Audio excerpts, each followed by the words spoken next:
महापुरुषों के चरणों में दंड प्रणाम। प्रेमी सज्जनों, दद्दा जी की महान प्रेरणा से और स्वामी परमानंद जी की कृपा से तो इस ग्राम को ये ज्ञान यज्ञ उपलब्ध हुआ है, सत्संग। क्योंकि ज्ञान यज्ञ से बढ़कर के कोई यज्ञ नहीं होता है। यज्ञ जो वैसे कराए जाते हैं उनमें थोड़ी खुशबू फैलती है कि हाँ यज्ञ हुआ, देवताओं की आहुति दी जाती है, ये सब बातें उन यज्ञों में होती हैं।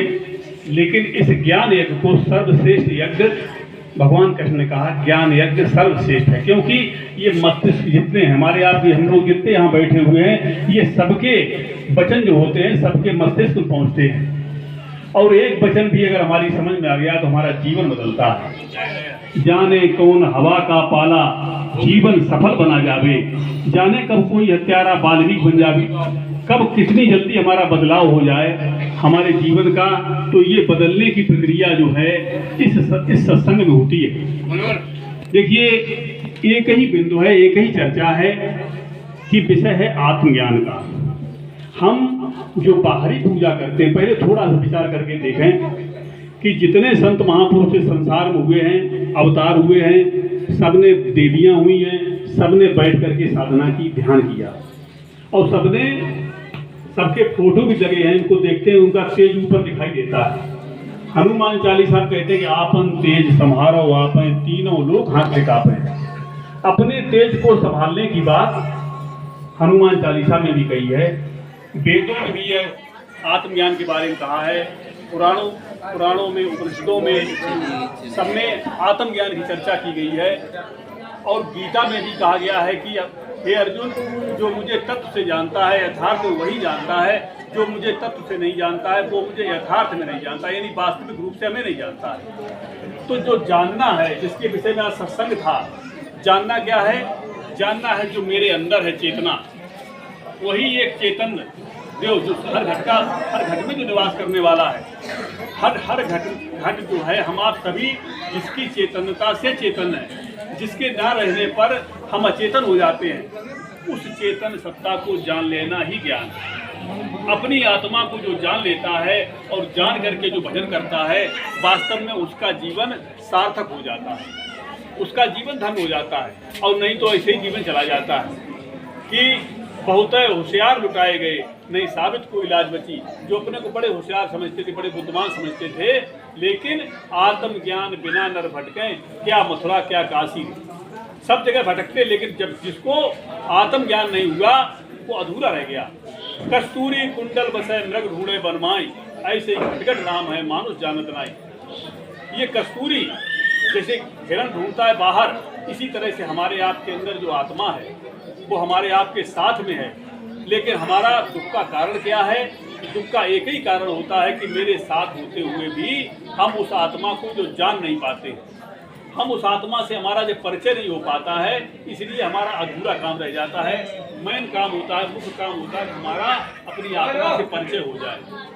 जिन्होंने जिन महापुरुषों की जिनकी लीलाएं कही जाती हैं, जिनके बारे में व्याख्यान किए जाते हैं, जिनके बारे में वेद पुराणों में सब कुछ तमाम चर्चाएं करते हैं, उन सबका एक ही उद्देश्य था।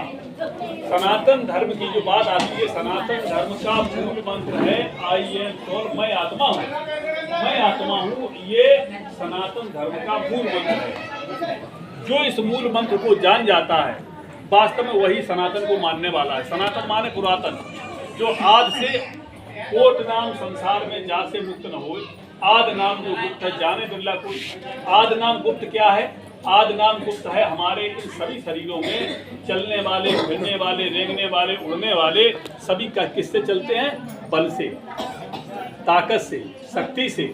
जिसको दयाल स्वामी अद्वैतानंद जी ने कहा कि तले की पस्त गगन ठहरावे, गुरु जी के शब्द सबसे सो सूरा सो पूरा बल में वह बल। तो जो हमारा बल का प्रयोग करे, बल का अगर हमारा साथ होता है तो हमारा ऊर्ध्वगमन होता है। ऊर्ध्वगमन होकर कहाँ जाना है? हमें अपने निज घर में पहुँचना है। अद्वैत मत का मतलब ये होता है कि हम निज घर में पहुँचे। निज घर हमारा कहाँ पर है? निज घर हमारा भ्रष्टि के ऊपर है। हम जब भक्ति के ऊपर हमारी शक्ति जाएगी और निज घर में जब हम पहुंचेंगे तो वास्तव में तभी हमारे विकार हमारे दूर होंगे, तभी हमारी इच्छाएं कम होंगी और तभी हमें शांति मिलेगी। क्योंकि जो शांति का घर है उस शांति के घर में पहुंचने पर ही शांति मिलेगी। जब तक हम उस शांति के घर में नहीं पहुंचते हैं तब तक कभी शांति नहीं मिलती।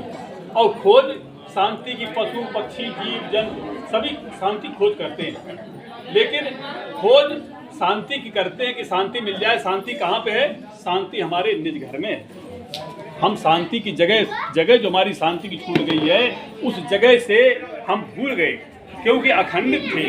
जो कहते हैं अखंड मंडलाकारम व्याप्तम येन चराचरम, जो अखंड है और जो खंडित हो गया। खंडित कैसे हो गया? जो नीचे हम खंड में आ गए। खंड में आने का मतलब ये हुआ कि जीवात्मा हो गया। जो आत्मा से जीवात्मा हो गया वो खंड हो गया। अब हम अखंडित कैसे हो? अखंड में कैसे हमारा प्रवेश हो जाए कि जब गुरुनामनी विद्या मिलती है, गुरु के द्वारा जब ज्ञान मिलता है, तब हम अखंड जो खंडित हुए हैं उससे अखंड में हो जाते हैं। अखंड का मतलब ये होता है कि हम ऊर्ध्वगमन करके उस स्वरूप में मिल जाएं। जैसे आपने देखा होगा दही बनता है, दही में जब रई चलती है तो उसके बाद नैनी उसके ऊपर आ जाती है। इसी तरह से जिस समय हमें गुरुनामनी विद्या मिलती है, उस गुरुनामनी विद्या के द्वारा जब हम भजन करते हैं, जब हमारी शक्ति ऊपर जाती है, तो वास्तव में हम अपने स्वरूप को पा लेते हैं। वे देवियाँ बन गई। जिन्होंने अपने स्वरूप को पा लिया उन्हीं को देवी कहा गया। जिन्होंने नहीं पाया उनकी अलग बात रही, लेकिन जिनको ज्ञान मिल जाता है वो भजन कर गए तो संसार में, अभी महाराज ने कहा था, गिरस्त और विरक्त में वास्तव में कोई अंतर नहीं है। अंतर केवल काय में है। अंतर हमें विद्या न मिलने का अंतर होता है, बल्कि गृहस्थ जो है बहुत से मामले में गृहस्थ अच्छा होता है, इसलिए कि वो अपनी मेहनत से कमाता है।